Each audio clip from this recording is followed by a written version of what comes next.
A knife attack at Ohio State leaves 9 wounded, the attacker dead. And a massive recount is underway in several states as the 2016 presidential election drags on nearly 3 weeks later. The Giants are standing tall at 8-3. We'll have more on Big Blue later on in the broadcast. All these stories and much more tonight on Hofstra News Now. Stay tuned.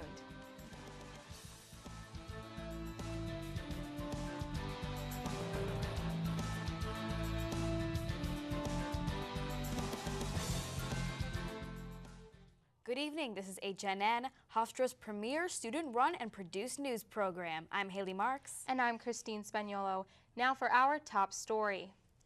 Multiple stabbings caused chaos on Ohio State University's campus this morning. The suspect, 18-year-old Abdul Razak Ali Artan, reportedly ran his car into a group of pedestrians before attacking several people with a butcher knife. Artan was a Somali-born legal resident of the United States and a student at Ohio State. At least 9 people were hospitalized, with 1 in critical condition. The incident was emotional for witnesses. It's not real. You go numb. It's not supposed to happen. Sorry. So yeah, it's scary. It was really scary. We barricaded ourselves in our rooms like we were taught, turned off our lights, and just hunkered down. Artan was killed by police at around 2:30 this afternoon. A Twitter-born conspiracy theory emerged yesterday when Donald Trump called for a recount of his own 2016 election.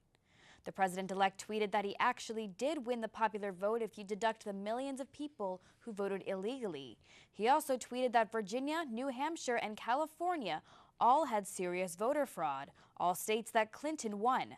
So far, there is no evidence of Trump's alleged large-scale voter fraud, but he isn't the only one who has been calling for a recount.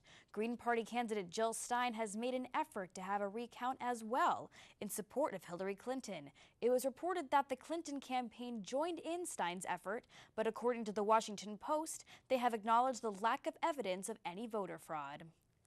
All is not well in the president-elect's campaign. A source close to Donald Trump says that he is irritated with Kellyanne Conway's comments against Mitt Romney. Mitt Romney was one of several names floated for Trump's Secretary of State. The battle between Conway and Chief of Staff Reince Priebus is over the choice between Romney and former New York City Mayor Rudy Giuliani for the position. Conway has been criticizing Romney in interviews and tweets and is reportedly getting feedback from Trump supporters who feel betrayed that Romney is being considered. Other high-profile names have surfaced for the position, including former General David Priebus and Tennessee Senator Bob Corker. Fidel Castro died last Friday at the age of 90 after battling illness for years. He held power in Cuba for over 5 decades until 2008, when he handed political power over to his brother Raul. Castro was cremated on Saturday, and his ashes will stay at the Ministry of Defense until Wednesday, before they are taken to Santiago de Cuba, where his funeral and burial will take place. A tyrant, a dictator, and a revolutionary. Those are the words people are using to describe the legend, the legacy, and the leadership of Fidel Castro. Some are celebrating the life, while others celebrate the death of former Cuban leader. Castro was honored with 21 gun salutes in Havana and in Santiago de Cuba. Students at the University of Havana, where Castro once studied, chanted, "I am Fidel," in honor of his death. In Miami, many Cuban exiles cheered Castro's death, so many whose families were forever separated. They hope it leads to a brighter future on the island. NFL quarterback Colin Kaepernick was booed before his game against the Miami Dolphins for his apparent support for Castro. Meanwhile, President-elect Donald Trump weighed in on Castro's death by releasing a statement calling Castro a brutal dictator. He said he hopes that Cuban people are able to move forward to freedom. "We expect a win," said Chase Iron Eyes, a member of the Standing Rock Sioux tribe. A new showdown is ramping up between protesters and the Army Corps of Engineers over the Dakota Access Pipeline. Over the weekend, the Army Corps ordered protesters leave that area by December 5th or face arrest. A tribe member spoke this morning in regards to what is to come. We have treaty councils who are on the ground in about 10,000 people, including 2,000 veterans who are coming to join the peaceful, nonviolent, and unarmed protest in Standing Rock to protect clean water. We expect a win. We are in for the long haul. A follow-up statement from the Army Corps said it wants a peaceful transition to a safer location with no plans for forcible removal, according to CNN. The Giants are 8-3 and can have a shot at the playoffs. We'll have more on that after the break.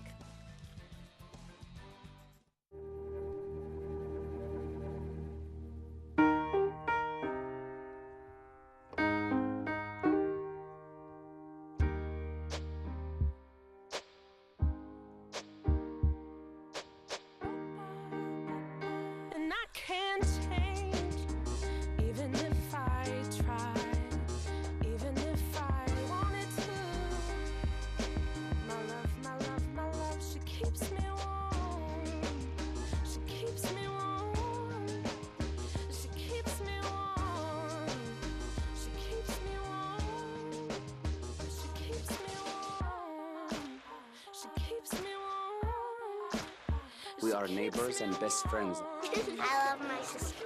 My heart doesn't see race. Love is love. Our family is no less than any other family.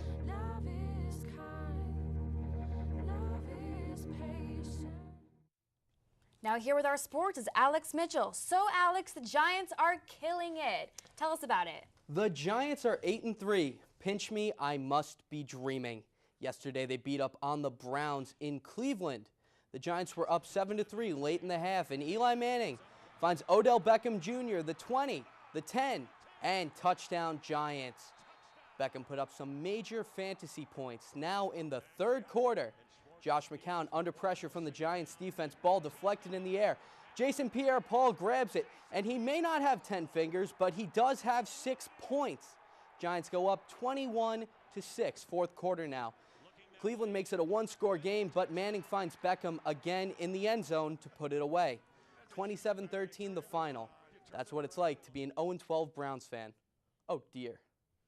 With the despised Dallas Cowboys standing at 9-1, the NFC East could come down to a rematch between Big Blue in 2 weeks. And Tom Brady hit a major milestone against a major rival.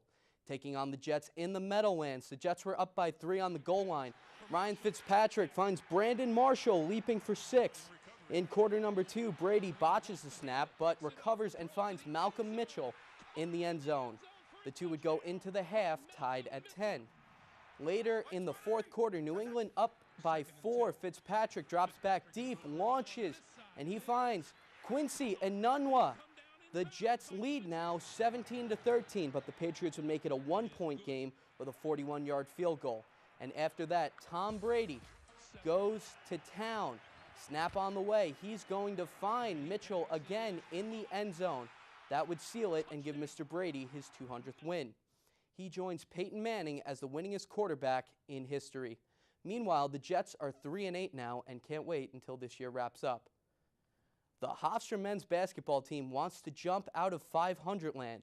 The Pride face Columbia University tomorrow, looking to improve to 4-3. And even more than that, Hofstra is getting ready for a date with the #1 team in the nation.